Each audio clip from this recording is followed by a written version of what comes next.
que para cambiar hace falta corazón, pero que también hace falta cabeza, y que para nosotros presentar este Consejo Internacional de Expertos es una manera de mostrar nuestro compromiso claro con el cambio político en nuestro país y con nuestra voluntad firme de ganar las elecciones. Algunos han tratado de imponer una idea que es falsa, y es que las recetas fracasadas para salir de la crisis eran una suerte de ley de la gravedad, eran las condiciones de posibilidad.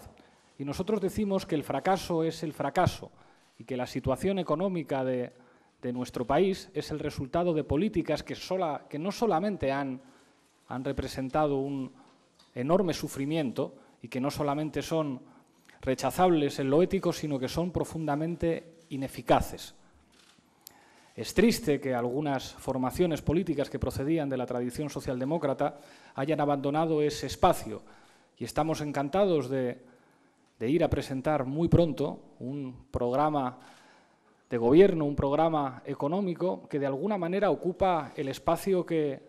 casi todos han abandonado, que es el espacio del sentido común. Este Consejo Internacional de Expertos, que cuenta con los mejores, para nosotros es un honor y un orgullo contar con su presencia y con su ayuda, plantea 4 elementos que a nosotros nos gustaría compartir con el resto de formaciones políticas, pero tenemos la sensación de que nos hemos quedado solos.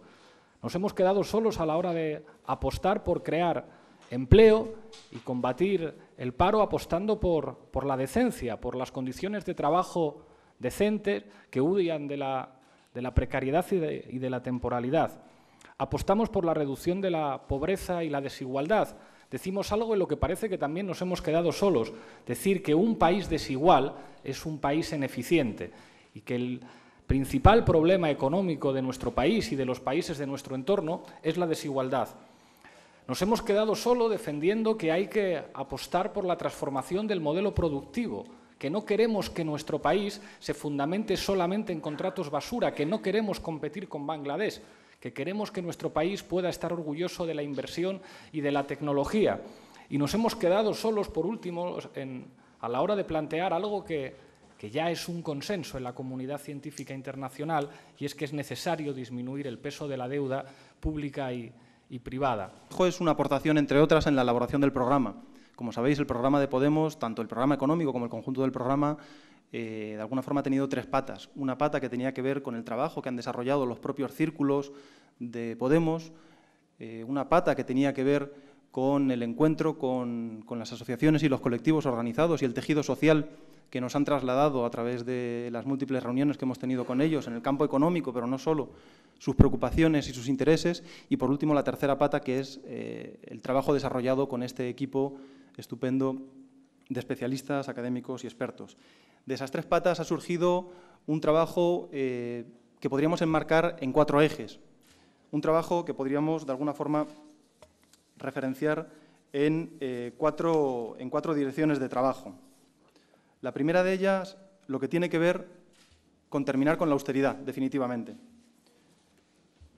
Si uno de los objetivos, si uno de los ejes del trabajo del Consejo de Expertos es precisamente la necesidad de reforzar el ritmo de creación de empleo, pero además de apostar por la creación de un empleo de calidad, lo primero que necesitamos es terminar definitivamente con la austeridad entendida como recortes del presupuesto público, pero también como esa contención del gasto que prevé el Partido Popular en el programa de estabilidad remitido a Bruselas, con una reducción de la ratio de gasto público sobre el PIB de 5 puntos porcentuales, de 5 puntos del PIB en los próximos 4 años. Tenemos que terminar con esa concepción de la austeridad y tenemos que permitir que la reducción del déficit público sea mucho más paulatina para dar lugar y para abrir un proceso de recuperación de los recortes que se han implementado durante los últimos años, pero también de reforzamiento y expansión del Estado social y del Estado del bienestar. E igualmente terminar con la austeridad salarial. Este es el primer eje de trabajo y la condición, pensamos, que necesaria no solo para salir de la crisis, sino para que la salida de la crisis se produzca en beneficio de la mayoría social y con la recuperación de condiciones de vida dignas para el conjunto de la población. En segundo lugar, necesitamos fortalecer la política social.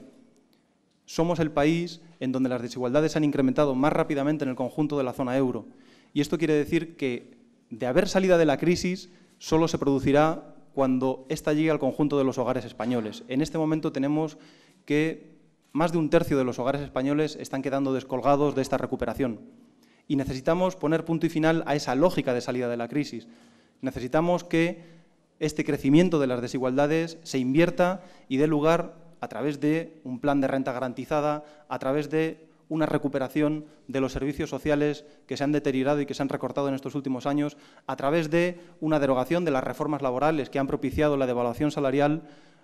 dé lugar, a través de esos elementos, a un nuevo escenario en donde el crecimiento económico beneficie al conjunto de la sociedad y revierta en una mejora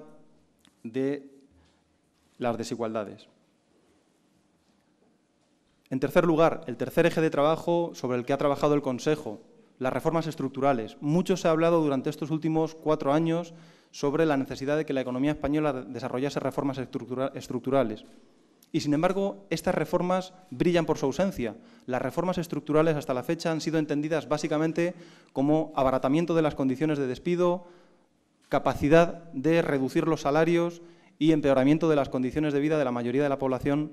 en el mercado de trabajo. Y, sin embargo, pensamos que no solo estas reformas estructurales han sido contraproducentes para la economía española en términos de equidad, pero también en términos de eficiencia económica, sino que, además, las que son verdaderamente importantes siguen ausentes.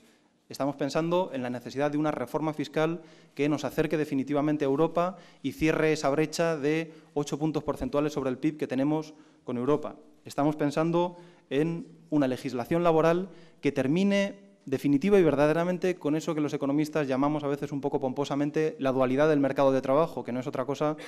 que la incrustación de la precariedad en nuestro mercado de trabajo como algo estructural y permanente.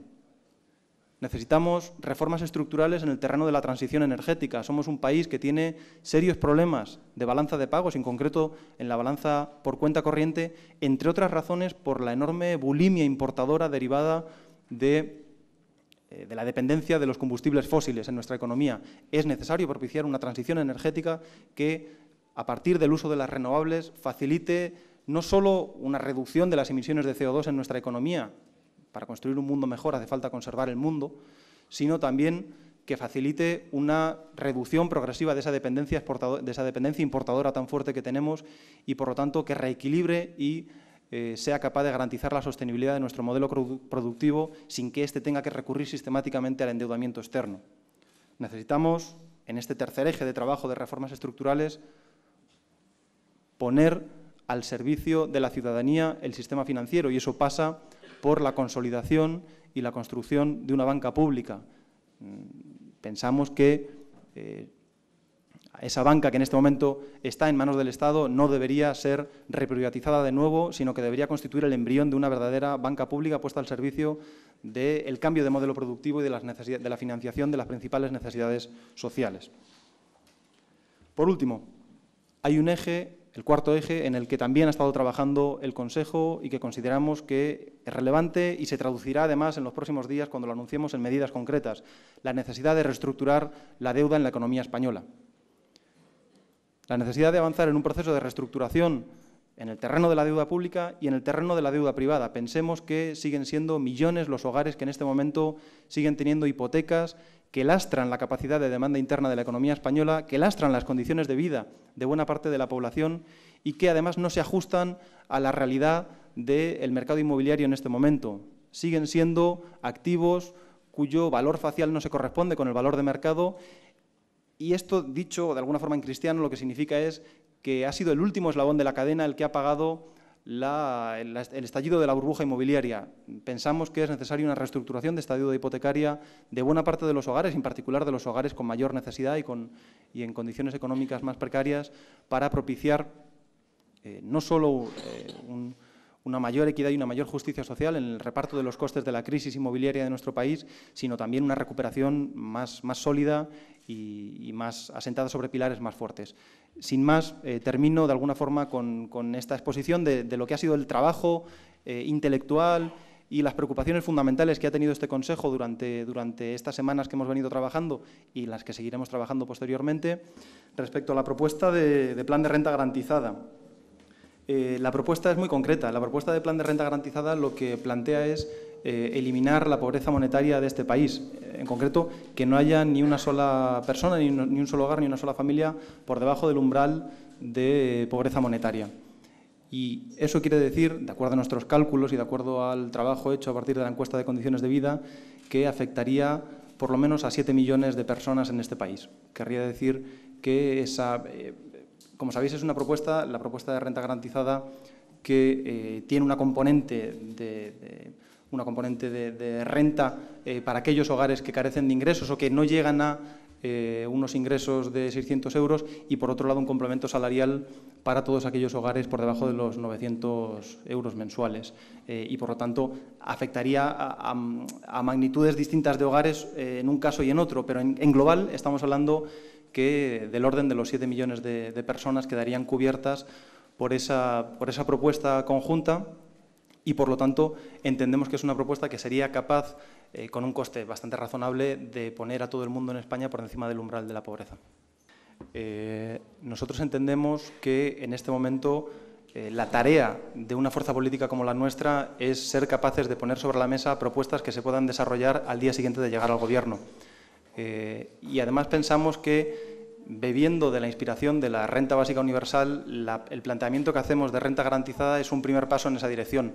En este momento, en España, como tú decías, hay 10 millones de personas que están en riesgo de pobreza y, por lo tanto, este es un desafío ineludible. Pensamos que en ese horizonte,